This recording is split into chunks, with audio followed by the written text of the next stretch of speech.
السلام عليكم ورحمة الله تعالى وبركاته. حياكم الله جميعا الإخوة والأخوات. بارك الله فيكم وأسعدكم الله في الدنيا والآخرة. جزا الله خيرا كل من سأل علي. جزا الله خيرا كل من دعا لي بظهر الغيب بخير وبعافية. جزا الله خيرا كل من ألمهم وقهرهم الذي حصل لي، سواء من تعذيب أو معاناة أو ما شابه ذلك. جزاهم الله خيرا جميعا. بعد حمد الله عز وجل أحمده وأشكره ملء السماوات وملء الأرض وملء ما بينهما. اللهم لك الحمد حتى ترضى ولك الحمد إذا رضيت. اللهم لك الحمد حمدا يليق بجلال وجهك وعظيم سلطانك. قال الله تعالى: أمن يجيب المضطر إذا دعاه ويكشف السوء ويجعلكم خلفاء الأرض أإله مع الله قليلا ما تذكرون. وقال الله تعالى: قال: من يحيي العظام وهي رميم قل يحييها الذي أنشأها أول مرة وهو بكل خلق عليم. بعد حمد الله عز وجل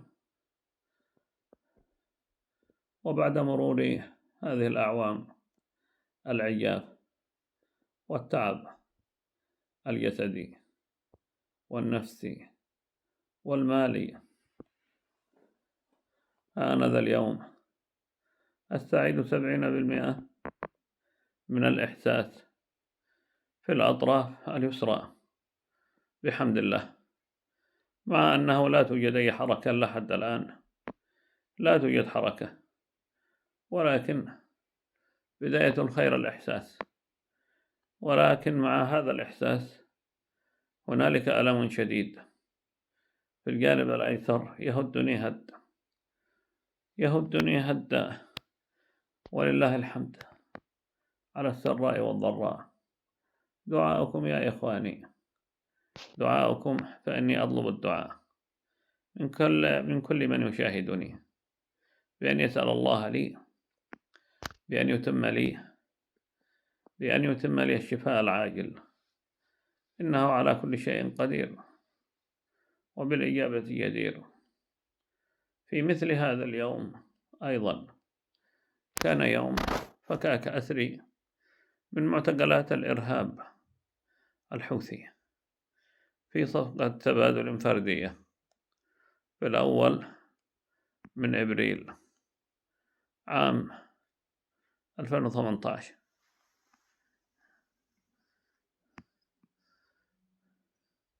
قضيت حتى الآن قرابة 13 عاما وأنا على الكرسي المتحرك، أحمد الله وأشكره على السراء والضراء في سبيل الله.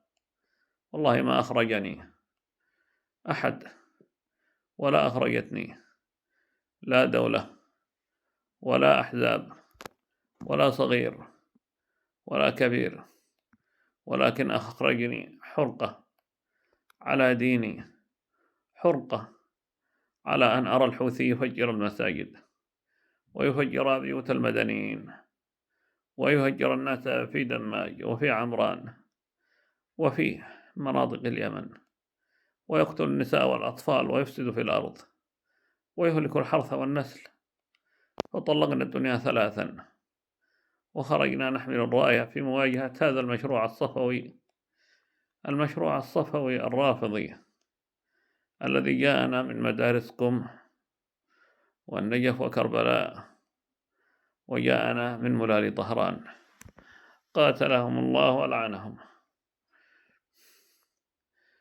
وأقولها للجميع، للسجانين والمحققين ومن تعاون معهم، سواء كانوا في عمران، كانوا في صنعاء، كانوا في الأرض، أيا كانوا، ما دامت روحي في جسدي فوالله الذي لا إله غيره لن تهنأوا في هذه الحياة وأنا أشم الهوى حتى أقتص لجراحي منكم ولجراح آلاف المعتقلين والضحايا الذين نكلتم بهم. وهذا هو شرع وقانون وعرف وإنسانية، هو ضمان عدم الإفلات من العقاب لهؤلاء المجرمين. سيأتي اليوم الذي نقتص لجراحنا، وإنه لناظره قريب. واهمونا أن تظنوا أننا سلمنا أمورنا لكم أو وضعنا رقابنا لكم يا شذاذ الآفاق ويا شيعة الشوارع.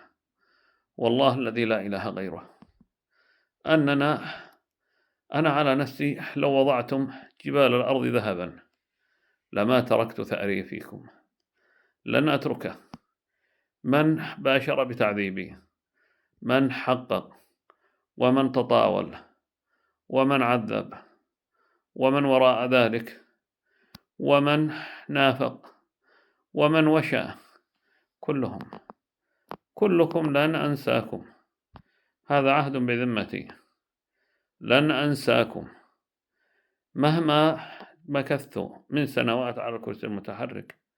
فإن كتب الله لي الشفاء العاجل فهو عهد بذمتي. الميدان لن نتركه، وإن كتب الله لي الموت فسنلتقي بين يدي الحكم العدل. أقول لكم يا حوثيون، واهمونا أن يستتب لكم الوضع في اليمن، واهمونا وإن دعمكم الشرق والغرب، واهمونا أن يصبر عليكم اليمنيون لإفسادكم وإرهابكم وإجرامكم إلى ما لا نهاية. أيامكم قريبة لهلاككم. أخزاكم الله. الناس متعبين منكم، مضطهدين، أكلتم أموالهم، نكلتم بهم، قتلتم الرجال والنساء والأطفال، ونهبتم الأموال، وزكيتم بالآلاف في المعتقلات السرية. سيجعل الله فرجا ومخرجا عاجلا غير آجل للمخفيين وللمختطفين، وسيخرجون وهم شم الأنوف رغما عن أنوفكم أيها الجبناء. وأقول للشرعية: أصلح الله حالكم، شدوا حيلكم واعتبروا بمن في سوريا. انظروا للأبطال أحمد الشرع وأصحابه الذين كونوا أنفسهم في إدلب ثم تحركوا. أناس باعوا أرواحهم لله، أناس لا يبحثون عن المال ولا حب الدنيا، طلقوها حتى استردوا أرضهم.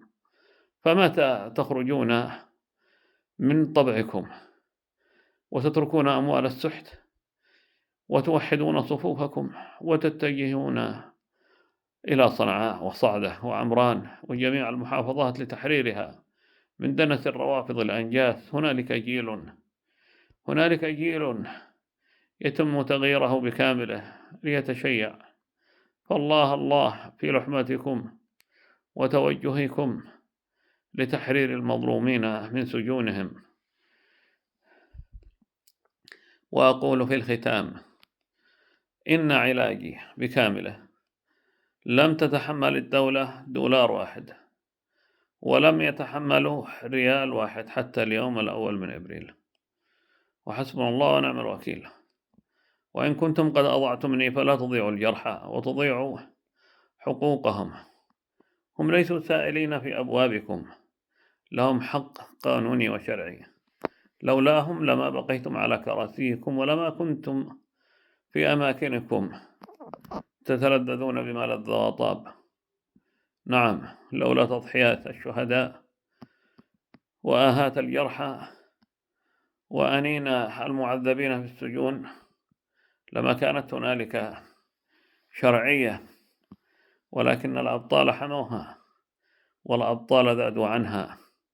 فاتقوا الله فيهم وراقبوا الله فيهم وعودوا إلى رشدكم، واعرفوا أن المسافر لا يبني في طريقه بل يستظل تحت الشجرة ثم يتركها ليذهب إلى هدفه الأسماء. وأقول لكل من وقف معي من الشباب، من الإخوة، جزاكم الله عني خيرا، فألطاف الله بكم تلاحقني. جزاكم الله خيرا أبا عبد الرحمن، جزاك الله خيرا أبا سعد، رحمك الله بطونا أنجبتكم، أنتم الضياء في الليالي العتمة، وحفظك الله، حفظكم الله وحفظ الله أبا نورلين وأبا أويس وإخوانا لي في سوريا وفلسطين وموريتانيا ومصر والسودان والمغرب العربي وتونس وفلسطين، في كل دولة أحط فيها رحالي أناديهم. هؤلاء أصدقائي وأصحابي وإخوتي، الكثير منهم تعرفت عليهم في سفرياتي، فكانوا نعم الإخوة، كانوا نعم الإخوة، وكانوا نعم السند، وكانوا رجالا وما زالوا. جزاهم الله خيرا، وجزا الله خيرا كل من وقف معي من يمننا الحبيب. نسأل الله أن يرحم شهداءنا ويشافي جرحانا ويفك أسرانا ويشفيني ويشفي جميع الجرحى ويعافيني. وأسأل الله الهداية لمسؤولينا ليعرفوا مسؤولياتهم، سواء في علاج أو في علاج الجرحى، فليست فضلا وليست منية من أحد. علاجنا حق واجب عليكم. والسلام عليكم ورحمة الله وبركاته. ولا تنسوني إخواني من صالح دعائكم، إني أستوصيكم الله في الدعاء لي بأن يتم لله الشفاء الكامل وأن يكتب لي العافية. لقد أجهدت وأضلت عليكم. السلام عليكم ورحمة الله وبركاته.